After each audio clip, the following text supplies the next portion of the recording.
is going on, everyone? Today we are looking at a 2023 Jeep Grand Cherokee. I'm going to be showing you how to pull out your cabin air filter. Okay, this one I'm just checking this one for the customer, but this is a good little guide if you want to replace yours or check yours. It's going to be located behind the glove box here. We're going to need to lower the door. Okay, to do that, what we need to do is we need to remove the damper cord we have here. What that cord does is it slows down the glove box when you go to open it.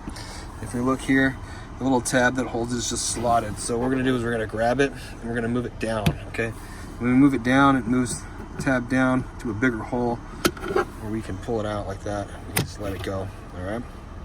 Now, what we need to do is the glove box stops with this piece of plastic right here. Okay, we need to get it lower than the dash, I guess you could say. Then it will just unfold and come down like this.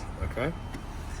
And right here is where the cabin filter is located. Okay, so we need to take this door off, and to do that, you can see it says right here, filter door. We're gonna squeeze these tabs on the sides right here on the left side. These two guys here, and the door will just come towards us. All right. The other side is slotted. Okay, so when we go to put it back, it goes in the slot here. All right. And then you just notate that this is down. This is the airflow. We're gonna go down and put a new filter in. Take this one out. This one's actually pretty dirty. I'm gonna recommend we go ahead and change this one. If you need one, there'll be a link down in the description box, so check that out. But yeah, this one's kind of gross.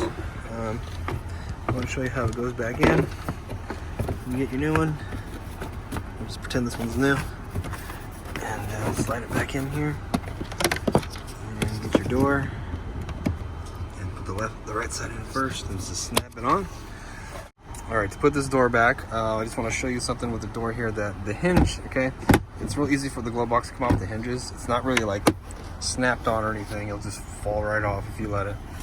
We're gonna go ahead and just grab the damper, put it in your hand like this, get the glove box in kind of position, kind of holding it up with one arm, and just put it back in. Put it back in the hole, snap it back in there. And then you can see that the stopper is, to get the stopper back, all you gotta do is close the glove box.